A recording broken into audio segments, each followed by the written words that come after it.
Hi everyone, thank you for watching. Today I'm going to be showing you how to resize your digital images, why you might want to crop them, how to change the colour, and how to print out more than one on a sheet.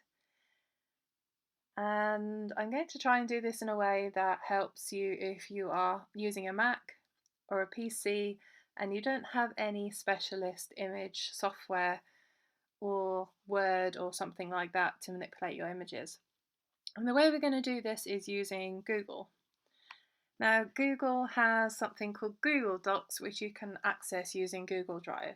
So I've logged into my Google Drive, and I will leave the links below to how to get to the Google Drive, and you can follow the instructions there to set up your own account. It's completely free, and you get a certain amount of storage space included with your free membership. Okay, now to start this process, I am going to create a new document and I want to choose a Google Doc. Now bear with me a little while because it takes a moment just for my internet to catch up and create the document for me. Now the first thing I want to do is to insert the picture. Now I want to use Lady B from Julia McNeil, so I'm going to try and insert her when my internet catches up. There you go. So I'm going to insert an image and I'm going to upload it from my computer.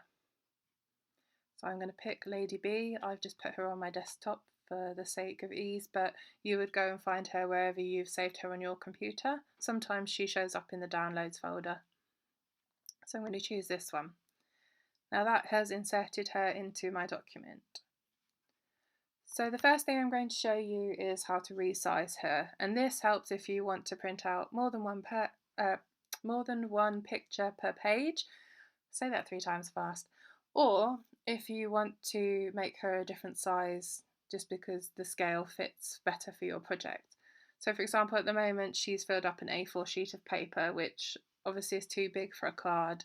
The biggest one that I make is probably about 1/4 of that size.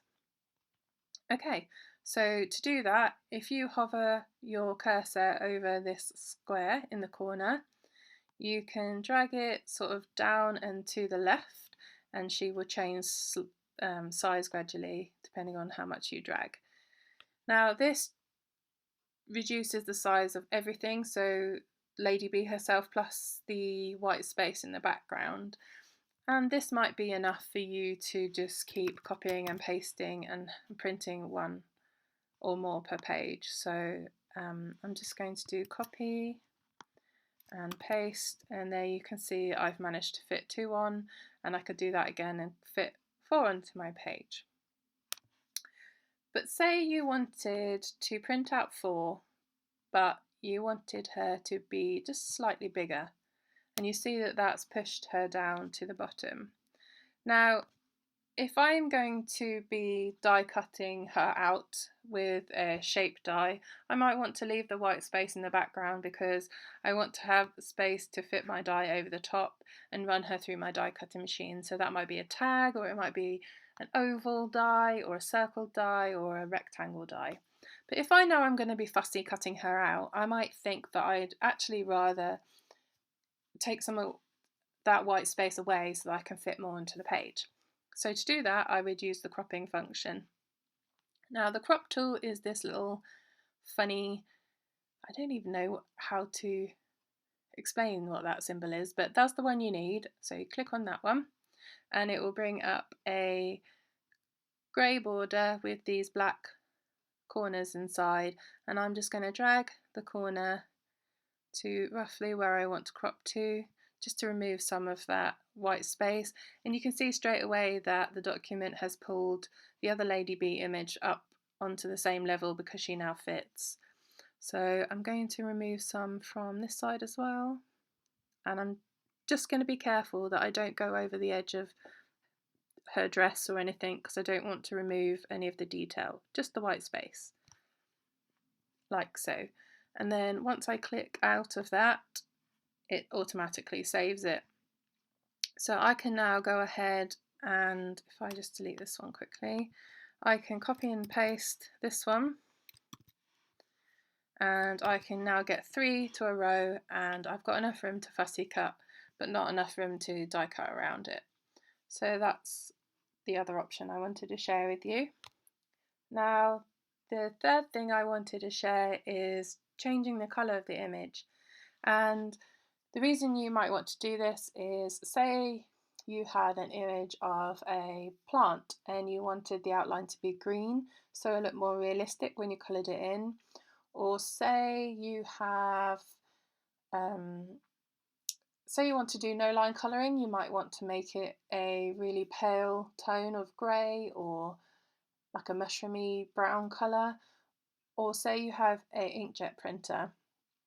Now inkjet printers may or may not work with your alcohol markers because it is the ink that they use sits on top of the paper, and depending on the company or the manufacturer of both your printer and your ink cartridges, depends on what type of ink is in your inkjet printer.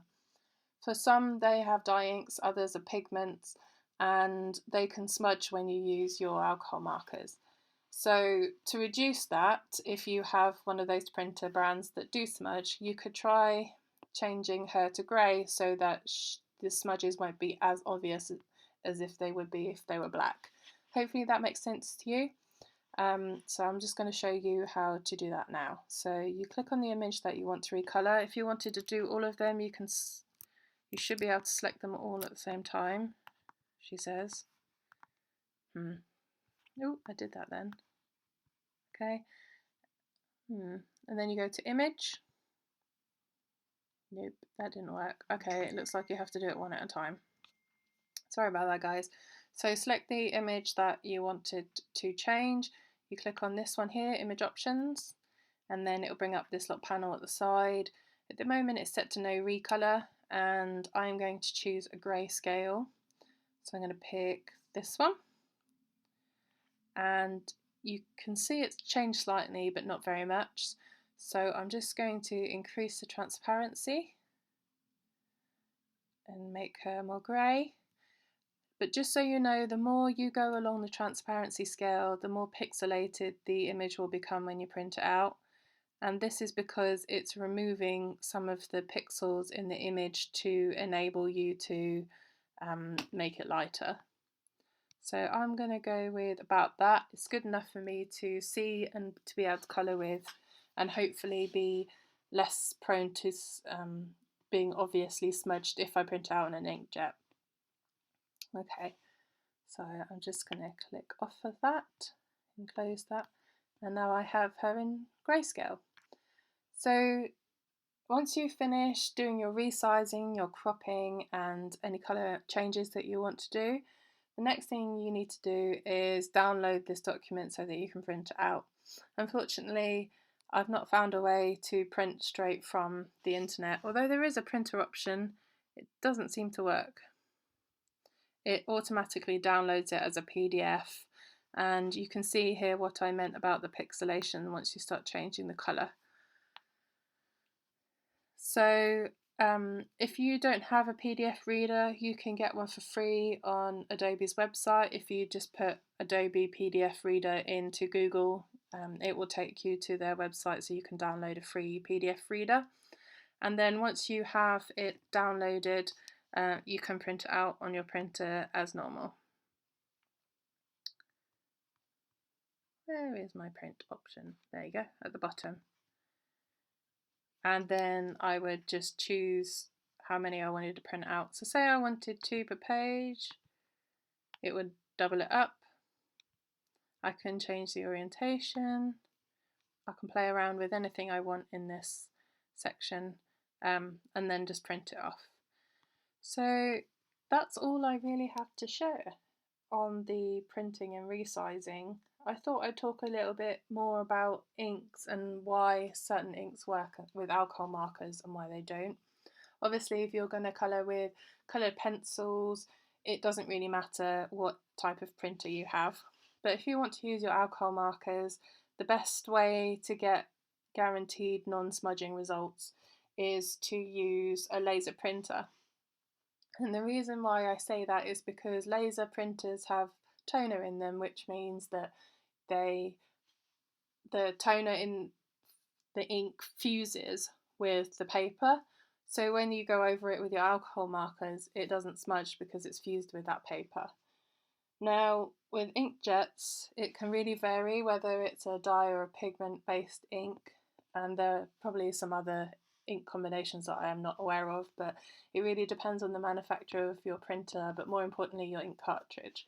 So I would suggest that you find out what printer cartridge and what type of ink is in your printer for your inkjet, and research ways to find out if it's compatible with alcohol markers and some potential options for you for printing. The other idea that I had was you can try and heat set the ink with your heat gun. Most people have a heat gun for embossing, so try heat setting it. If you don't have a heat gun, you can just leave it to dry for a good sort of hour, maybe 20 minutes to an hour. The other option you can do is to try heat embossing. This will probably work better if you have a printer that has a pigment ink inside it, because pigment inks stay wet for longer and it will give you time to put some clear embossing powder on and heat set it. And lastly, the other thing you can do is look for a matte fixative. That's something that artists use to fix layers in their artwork so that when they put another layer on top, it doesn't kind of smudge together. So you could have a look for one of those. Different mixatives might leave a different finish, so some are glossy, some are matte, and some might leave a texture like a tooth on the paper. And it's really personal preference whether you like those or not, but it's an option that I wanted to share with you. So yeah, that's probably everything that I have to say about resizing, printing, colouring, and all sorts about printers and digital images. If you have any questions, you can leave them in the comment box below, or just let us know another way and we will do our best to come back to you. Hope you all enjoyed that, and thank you for listening. Bye!